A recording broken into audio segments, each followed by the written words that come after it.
स्वस्तिक देखा है सबने? कभी भी किसी की नई गाड़ी आती है तो कई लोग आश्रम में लाते हैं, कोई मंदिर में ले जाते हैं, तो ब्राह्मण देवता क्या बनाते हैं? स्वस्तिक बनाएंगे, दोनों तरफ ओमकार बनाएंगे। और स्वस्तिक जो शब्द है ये भी किससे बना? सु और अस्तिक। तो इसलिए कहा है कि कहीं पर भी कोई कर्मकांड होता है, ब्राह्मण लोग सबसे पहले स्वस्तिक बनाते हैं। स्वस्तिक में ऐसा क्या है? ये जो चिन्ह हैं, इनके पीछे बहुत रहस्य है विज्ञान का। ऋषि मुनियों ने बहुत गहरी खोजें करके एक एक चीज जो बताई गई है वो वैज्ञानिक आधार पर है।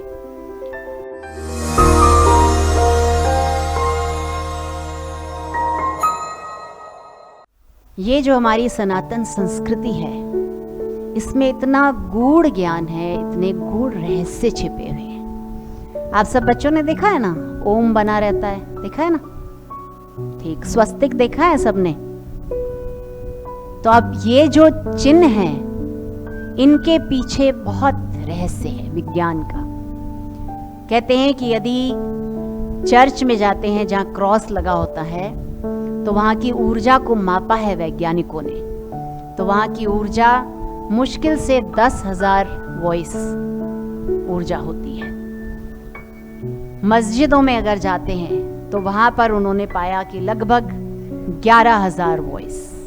ठीक, लेकिन वहीं पर अगर शिव मंदिर में जाते हैं, भगवान शिव जी का मंदिर, तो वहां पर 16,000 वॉइस यूनिट है ऊर्जा। और उससे भी अधिक जहां पर स्वस्तिक का चिन्ह लगा होता है, वहां पर तो कहते हैं कि 10 लाख वॉइस यूनिट। इतनी पॉजिटिव सकारात्मक ऊर्जा। और जब कोई व्यक्ति सकारात्मक ऊर्जा के वातावरण में बैठता है तो उसके विचार ऊंचे हो जाते हैं, उसके मन की चंचलता अपने आप खत्म होने लग जाती है, उसके निर्णय अपने आप अच्छे होने लग जाते हैं। तो आप सब बच्चों को समझ में आया कि ओमकार स्वस्तिक जो है हमारे मंदिरों में, हम अपने घर पर भी लगाते हैं कि नहीं, है ना? तो स्वस्तिक जो है उसके अंदर बहुत सारी ऊर्जा है, और वो भी सकारात्मक ऊर्जा। इसलिए कहते हैं ना कि जहां पर सकारात्मक ऊर्जा हो वहां पर रहना अच्छा होता है। इसलिए आप और हमने कितनी बार अनुभव किया है, व्यक्ति तो वही होता है, लेकिन जब आश्रम में आते हैं तो कितना आनंद आता है, मन शांत हो जाता है। और वहीं पर बाहर कहीं और जाते हैं तब विचारधारा बिल्कुल अलग होती है। ठीक है ना? तो अब स्वस्तिक में ऐसा क्या है? कहते हैं कि स्वस्तिक जो बना होता है, अगर उसको उल्टा बनाओ ना तो उतनी ऊर्जा होती है लेकिन नकारात्मक हो जाती है। इसलिए हमेशा स्वस्तिक सीधा होना चाहिए। ठीक है? तो इसलिए, और इसके जो चारों दिशाओं में लाइनें खींची हुई हैं, लकीरें, उसके लिए अलग अलग प्रकार से कहा गया है। कुछ कहते हैं कि ये 4 दिशाओं के प्रतीक हैं, उत्तर, दक्षिण, पूरब, पश्चिम। कुछ लोग कहते हैं कि हमारे 4 वेदों के प्रतीक हैं। लेकिन सबसे ज्यादा शक्तिशाली सकारात्मक ऊर्जा से परिपूर्ण यदि कोई भी धार्मिक चिन्ह आज तक मिला है तो वो स्वस्तिक है।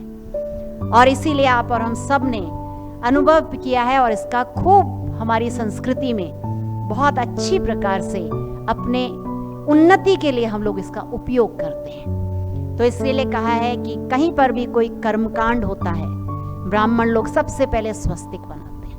ठीक है ना? फिर उसके बाद में कहीं पर भी गृह प्रवेश होता है तो द्वार पे दोनों तरफ स्वस्तिक बनाते हैं, ताकि घर में सकारात्मकता हो, लोगों के विचार सकारात्मक हो, लोगों के कर्म जो है वो सकारात्मक हो, कहीं पर भी नकारात्मकता न रहे। फिर कहा कि कोई भी पर्व त्योहार होता है तो हम अपने घर में अलग अलग जगहों पे स्वस्तिक बनाते हैं। ठीक है ना? आपने देखा है ना, दीपावली आती है, होली आती है तो दरवाजे पर नया स्वस्तिक, पूजा के स्थान पर नया स्वस्तिक बनाते हैं कुमकुम के साथ, है कि नहीं? लाल रंग का स्वस्तिक। फिर कहा है कि कहीं पर भी, जैसे हमारी संस्कृति में अलग अलग हमारे देश में राज्य हैं, तो अगर आप दक्षिण की तरफ जाओगे तो वहाँ पर सब लोग रंगोली बनाते हैं, कुछ लोग उसको अल्पना बोलते हैं, तो उसमें भी वो विभिन्न प्रकार के स्वस्तिक बनाते हैं। तो घर की साज सज्जा में भी स्वस्तिक का उपयोग, ताकि सकारात्मक ऊर्जा आए। फिर कहा कि कोई बच्चा उसका यदि मुंडन करवाते हैं तो मुंडन कराने के बाद भी उसके मस्तक के ऊपर पहले स्वस्तिक बनाते हैं ब्राह्मण लोग, कि सकारात्मक ऊर्जा, सकारात्मक विचार हो इसके जीवन में। फिर कहीं पर भी कोई नई चीज वस्तु आती है तो उसका भी शुभारंभ करते हैं तो स्वस्तिक बना करके या ओमकार लिख करके। कभी भी किसी की नई गाड़ी आती है तो कई लोग आश्रम में लाते हैं, कोई मंदिर में ले जाते हैं, तो ब्राह्मण देवता क्या बनाते हैं? स्वस्तिक बनाएंगे, दोनों तरफ ओमकार बनाएंगे, कि वो जो चीज वस्तु है या स्थान है वो सकारात्मकता से परिपूर्ण हो। ठीक है ना? ऐसे ही आपका और हमारा जीवन भी सकारात्मकता से परिपूर्ण होना चाहिए।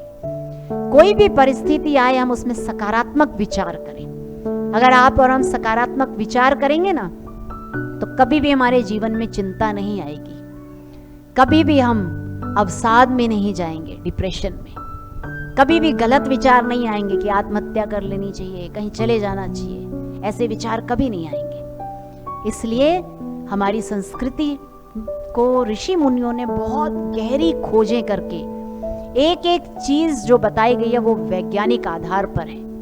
और स्वस्तिक जो शब्द है ये भी किससे बना? सु और अस्ति।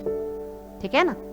सु और अस्ति। सु मतलब शुभ, अच्छा, ठीक है ना? और अस्ति मतलब होना, तो शुभ होना, मंगलकारी होना। तो इसलिए जैसे बच्चे हैं, कोई नया लैपटॉप खरीद के लाता है या कोई उसकी अपनी नई किताब खरीद के लाता है, कोई कहानी की किताब लाए या पढ़ाई की किताब लाए या कोई अच्छा शास्त्र लाए, रामायण, गीता जी, तो सब लोग क्या करते हैं? उसके ऊपर पहले पृष्ठ पर क्या बनाते हैं बच्चों? स्वस्तिक। ऐसे आपकी पढ़ाई की भी किताब कॉपियां होती है ना, उसके पहले पृष्ठ पे आप स्वस्तिक बनाओ और दोनों तरफ ओमकार। फिर देखो विद्या की देवी सरस्वती माँ कितनी प्रसन्न होगी। आप जब अपनी किताब में से पढ़ोगे आपको जल्दी जल्दी याद हो जाएगा, क्योंकि सकारात्मकता है। ठीक है ना? तो अपने जीवन में जितना हो सके हम सकारात्मकता को स्थान दें, क्योंकि वो सकारात्मकता जो है हमारे जीवन को सही दिशा देगी।